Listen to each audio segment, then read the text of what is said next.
In this lesson, we are going to talk about pricing to pay yourself. This is extremely important. If you already have pricing in play, it's time to rethink it. It's time to reevaluate it and critique it. If you don't have pricing yet, this is going to help you build that. Okay, in this lesson, we are going to cover how to value our time, how to make a plan to meet our income goals. We're going to talk about different pricing terminology, and we're going to talk about the pricing strategy that you're starting with. And even if you already have a shop that's going and that's strong, we are going to still look at this because this might help you pick up some speed. Okay, how we value our time.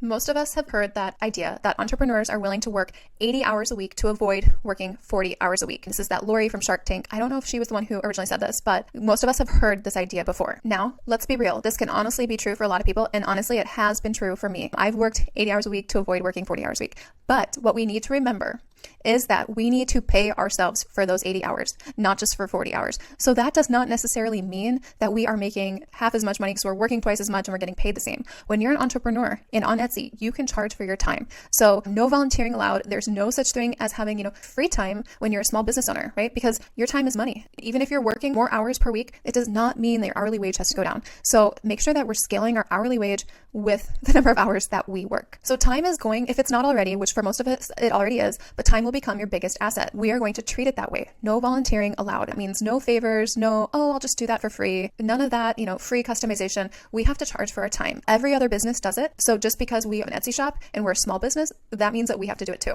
So time is more valuable than money. You can get more money, but you cannot get more time. So really charge for your time. Almost think about, what is this thing taking me away from, and what is that worth to me? So in valuing our time, we need to pay ourselves first. Okay, so poor people, they say income, then they pay for their wants, and then their expenses. Okay, middle class they take their income, they pay for their expenses, and then their wants. Rich people take their income, they invest some, and then they pay expenses, and then they pay wants. Okay, so we want to get into the mentality of constantly reinvesting that income from Etsy, whether that be into our business, into our education, into our product offering, also covering our expenses. Honestly, I think investing in expenses can be in line because, we need running water, right? I like this breakdown because it gives the idea of delaying that instant gratification so that we can have financial freedom in the future. So pay yourself first. We, personally, my family, we kept Etsy in our main account. So our main shared, family marriage bank account for the first 4 years, and we operated as a sole proprietorship. So our income and expenses mixed 100% for way too long. In year 5, we became an LLC with the intention, the whole reason we became an LLC was to elect S Corp tax status,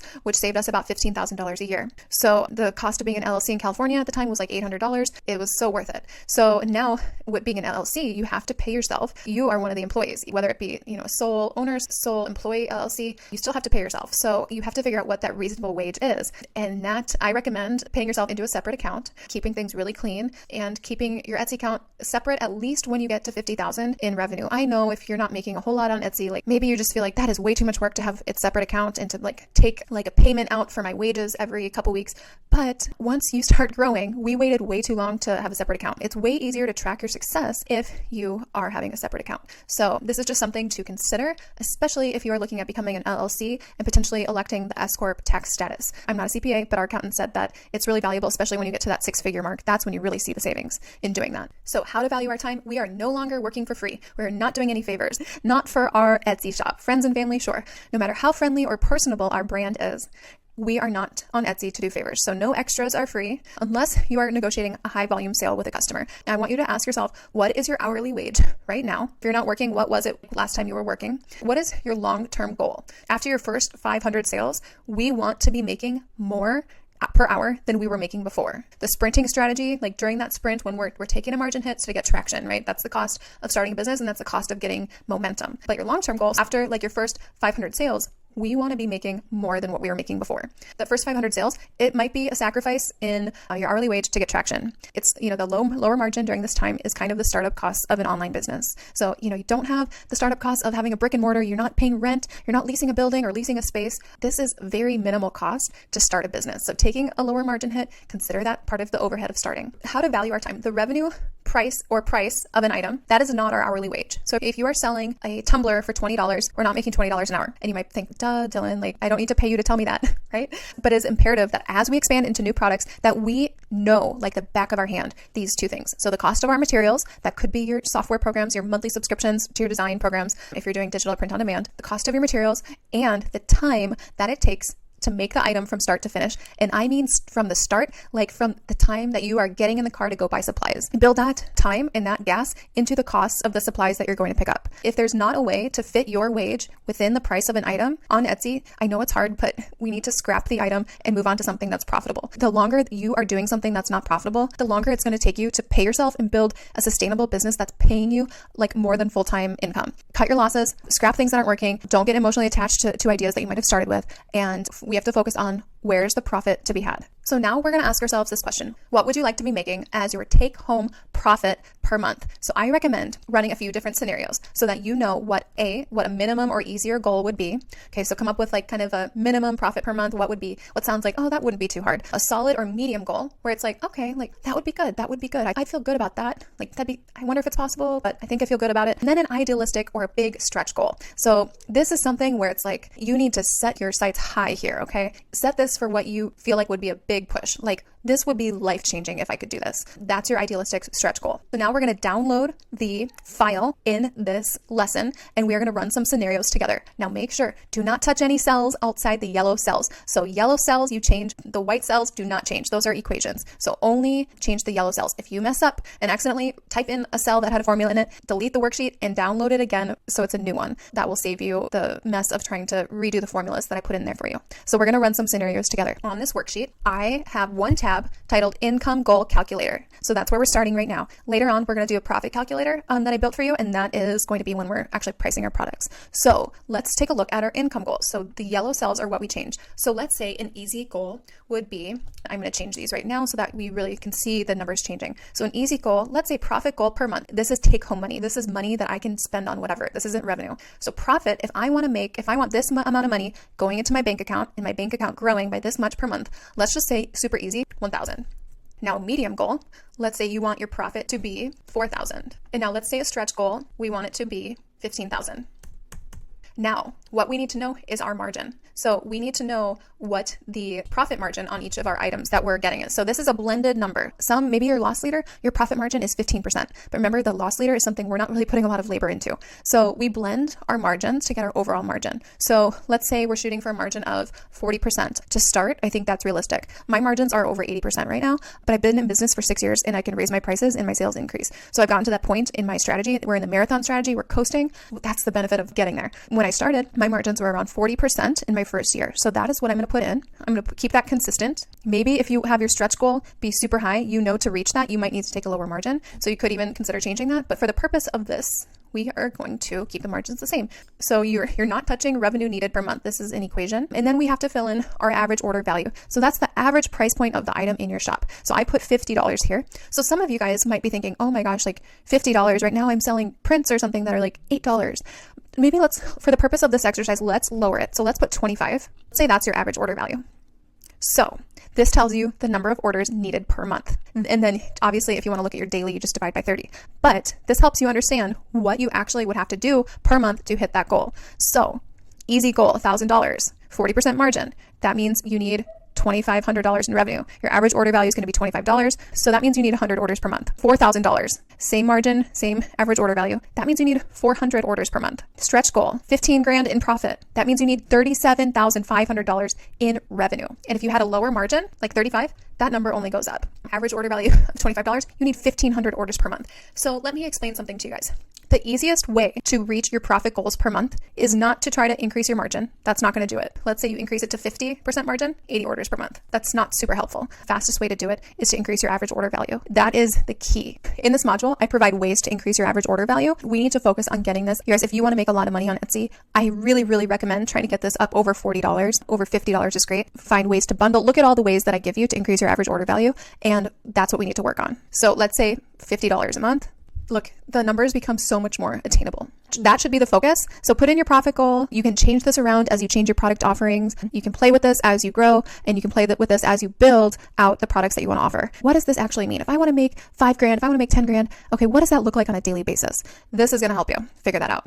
Okay, now we're going to talk about pricing terminology because these are terms that we need to know as a business owner. Okay, we need to be able to answer these for every product, for every category on our site. This is what you're going to know as a business owner, like the back of your hand, the longer you are in business and the more practice you get. So revenue, it's the total amount paid by the customer, including taxes, shipping, etc. So revenue is the total amount that is coming out of their wallet. Cost of goods sold. Okay, this includes your packaging and shipping. So all the materials that you are using in the making of it. If you have a design subscription, you divide that by the number of items that you make per month with that subscription, and that is part of the cost of that item. So including any packaging, shipping, everything. So we're going to separate Etsy's fees because we don't want to build that into the cost of goods sold. Cost of goods sold, we need this to be a number that we can change, right? This is something that we have some controllables in. We can control our costs. We can adjust our material costs sometimes by investing more, doing a bigger buy of materials to get a better price. And when we start buying wholesale, like we can change this cost of goods sold. Etsy's fees, we're always going to look at that separately. So without offsite ads, okay? If you do not have offsite ads turned on, just the plain fee, you're not having Etsy advertise for you on Google, Yahoo, or Bing. That is 0.095 times the revenue of the sale plus a 25% transaction fee plus a 20% listing fee. So that's the total of Etsy's fees with offsite ads. And if you're making under 10 grand a year in sales, then Etsy makes you pay this. It's 0.245 times the revenue from the sale. It's 24.5%, you guys, plus a 25-cent transaction fee plus a 20-cent listing fee. Etsy's fees with offsite ads, and if you are making over $10,000 a year in sales, they give you a little bit of a break in that offsite ad percentage. So it's 21.5% times the revenue from the sale plus 25-cent transaction fee plus the 25-cent listing fee. So that is what goes into Etsy's fees. So some more terminology before we dive into an example that we need to know, like the back of our hand, is gross margin dollars. Okay, this is not gross margin percentage. This is dollars. So this is revenue minus your cost of goods sold. Gross margin percentage is gross margin dollars divided by your revenue. Your average order value, the AOV, is something we talk a lot about. Your average order value. So that's your total shop revenue divided by the total number of orders. In your shop stats, that's where you can calculate your total revenue by the number of orders. YOY is something we're going to look at as well. That is year over year. So we use this to compare one period this year to one period last year. If I am saying, what are your sales year over year? We're looking at just this year, 2022, through however many months, and we're comparing that to the same period last year. So in 2021, only the months of the year that we've had in 2022. So year to date is the time period from January 1st to the present. So if I say, what are your sales year to date? You look at your sales from January 1st to today. Month to date, if I say, what are your sales month to date? You look at your sales from the first of this month to the present. And it's not written here, but just like year over year, we're comparing this period of the year to the last year, that period. We can also look at month over month. This month, like month to date this month, let's say it's the 20th, month over month, we compare the 1st through the 20th this month to the 1st through the 20th of last month. We're not comparing 20 days of this month to the entire last month. We're only comparing the 20 days. How do we figure out profit? If you have no offsite ads turned on, you have your revenue from a sale times 0.905 minus 25-cent fee minus 20-cent fee minus your cost of goods sold. That's your profit. If you do have offsite ads turned on, but your total sales are under $10,000 for a 12-month period, then you are going to calculate your profit this way. This is, and the profit is how you pay yourself. It is your revenue times 0.755 minus 25 cents minus 20 cents minus your cost of goods sold. And if you have offsite ads turned on, but your revenue is over $10,000, you get a little bit of a break on that offsite ad percentage. So your profit is your revenue times 0.875 minus 25 cents minus 20 cents minus your cost of goods sold. And that's your profit. So now we are going to look at examples. I built a worksheet for you so you don't have to do that calculation yourself. And it is simply in the second tab of the worksheet that we had open earlier. So just open a new tab. And remember, we're only changing the yellow cells. So we're not touching any white cells. Those are calculations. This is how we are going to get our profit per item. And not only our profit per item, you guys, but our hourly wage per item. This is key. This is how you know, is this worth my time? So this is how we know if we want to pursue an item or if it's better to scrap it. So let's do an example if we do not have offsite ads turned on. So no offsite ads. And let's say that our revenue from an item is $50. So that's after the customer pays taxes and shipping plus the price of the item. So already calculates Etsy's fees for you. You just have to put in revenue and then you put in your costs of goods sold. So that is the cost of all the materials. You know, if it's a download, make sure you have the break down the subscription cost that would impact that item. And then you're going to put in the minutes of labor, your work minutes. Okay, guys, this is very important that you put minutes in here for the calculation. So put in the minutes of labor for your item. Maybe it's 10 minutes, maybe it's 60 minutes, maybe it's like 2 hours. So that would be 120 minutes. So put in the minutes of labor for your item, and then it gives you your hourly wage. Okay, I love this calculator because this, you don't have to think, oh, is this worth my time? You plug in the price of it, you plug in your cost of materials and how long it takes to make it. This tells you if it's worth your time. So a $50 item. So, and I did the same thing for if you are turning on offsite ads, but you don't make 10 grand a year yet. And if you are turning turning on Etsy ads, but you do make 10 grand a year, so you get a break on that ad percentage. This is really important because those offsite ads take a huge chunk, right? Instead of 9.5%, it could be 24.5% for the Etsy's fees. So you'll see how Etsy's fees change from $4.30, and then once you turn the ads on, boom, $11.80 or $10.30. This makes a big difference. That is why I have this as a separate calculation. Let's say our revenue is $50 and our cost is $15. Okay, you don't have to touch gross margin or profit. This calculates it for you. So if you just want to know like what your margin is, this is a great way to find it. If you want to know your margin dollars, your profit, this is a great way to find it. But I think this is especially helpful for knowing your wage per item that you're making here. To show you a different scenario, I'm going to break it down for maybe a lower price point item that maybe takes less time to make. So let's say your revenue for an item is $25. Maybe this is your sprint. Okay, maybe this is the time when you're taking a margin hit. Maybe this is that time. So let's say the cost of goods sold is still $15. That does include shipping. So your margin 32%. This could be a very likely scenario for you guys if you're trying to get traction. So your profit would be $8 an item. Say it takes you 60 minutes, an hour to make it. Your hourly wage is $8 an hour. That's not great. But you're working for yourself, and this could be part of your sprinting strategy where you know you're going to take a margin hit for the first 500 sales or 1,000 sales, and this is like the cost of doing business. So let's say that it takes you 20 minutes though. So this item, you're selling it for $25 and it takes you 20 minutes. Now that includes packaging. Make sure you include packaging time in there. Now your hourly wage goes up to $24 an hour. That's pretty good, right?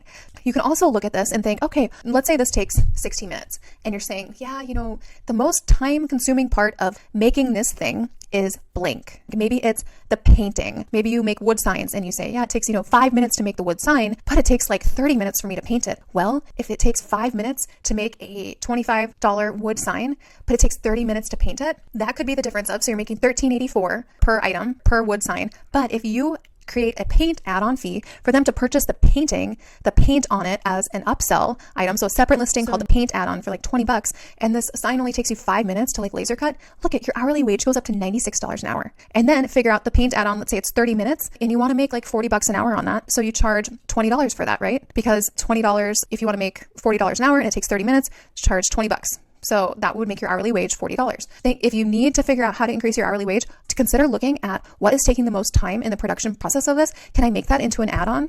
Maybe all the customers don't necessarily want it painted. Maybe they don't all want this part of it done in that way. Create an add-on or a variation where they can choose to pay more for that if they want it. So this is a really important, live in this spreadsheet, you guys. And if you accidentally mess up the cells, if you accidentally type in the white ones, just download a new one from the lesson. So now I do want to run a scenario between a lower price point item, and maybe it's digital, and then maybe a higher price point item, and maybe it's either digital or handmade. But let's look at what this looks like, what our hourly wage looks like for those scenarios. So let's say our revenue, let's say we're selling a digital item for, let's say $12. Now let's say the cost of goods sold, well, maybe we pay for a program that's, $100 a month, but we're not really selling much right now. So maybe we sell like 50 items a month. Maybe that's kind of what the track that we're on is looking like. So that's what, $2 an item for that program. Maybe you're thinking, all right, my profit looks pretty good, $9. But you know what? I still recommend if you're doing digital products that you have touch points with the customer because you need to get repeat business. You need to get positive reviews. And if you just set up digital products and forget it and never talk to the customer, never message them, that is going to be a long road to positive reviews and repeat business and scaling quickly. So you need to invest a little bit of time, even when you're doing digital products and print on demand, you need to invest time in the transactions. So let's say 5 minutes per transaction, maybe let's say 10 for messaging, and maybe they have customer service issues where they can't figure out how to download it or whatever. So your hourly wage, $55 an hour. Now that is good, but how many of these $12 items do you need to sell per hour to make $55 an hour? That's the question. How quickly? So what is that? At least like more than 4. You're going to have like 5 items sold every hour to have that hourly wage. So if you are confident that your item, that your digital download is so popular and that it is so in demand and that it's so unique and that it is a compelling offer for someone to buy, that the content within it, that package, how you're presenting it, the marketing is so compelling that you're going to get 5 people buying that every hour, then great. Digital is great.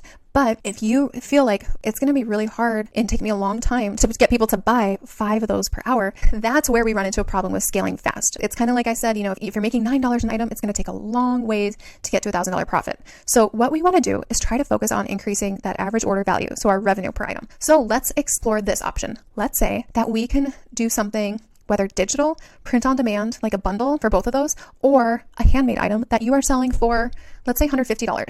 Let's say that the cost of goods sold, let's say this is not even digital. Let's say this is a higher cost of goods sold because it is a physical item. Let's say it is after shipping, maybe it's a bigger sign or something. Let's say it's $80. Now your profit is $56. That's pretty good. It's going to take more than 10 minutes of your labor, I'm sure. So let's say packaging takes 10 minutes. Let's say making it takes 30. So 40 minutes. Your hourly wage is $84 an hour. Now, because it takes 40 minutes, you're only really making 1.5 per hour. You only have to have 1.5 items sold per hour to make that hourly wage. So much easier, right? This is where you have to think about how quickly do I want to get to like $1,000 in a month. It's going to be way easier and way faster if you have higher ticket items. And not to mention, you only have so many hours in a day. Do you really want to be processing 40, 50 orders a day? No, it'd be way easier if you could focus on 5 or 6 orders a day to get to your income goals. So personally, I sell a huge range of price points. I sell items that are $600 and I sell items that are $1.75. I would much rather sell one $600 item than sell 300 items that are $1.75. If I had to sell 300 items at $1.75 and reach out to 300 people to like thank them for their order and send them their order recap message every day, oh my gosh, what a time suck, okay? So focus on having fewer, more profitable customers because you can sell higher price point items. So your goal when you're growing and scaling your Etsy shop is to always keep offering higher price point items. Do not go backwards. A lot of people start with expensive items and then they're like, oh, like no one's buying this. I gotta lower the price. Maybe I'll just sell $5 items. That seems way easier to sell on Etsy. Absolutely not. It is not easier to sell $5 items on Etsy than it is to sell $100 items on Etsy. One is not easier. I would actually say that selling $5 items is going to be a lot harder if you want to make this full-time income. So we need to focus on increasing your average order value. It's going to get you results a lot faster. And your hourly wage, you'll see that it takes fewer items to make per hour to get there.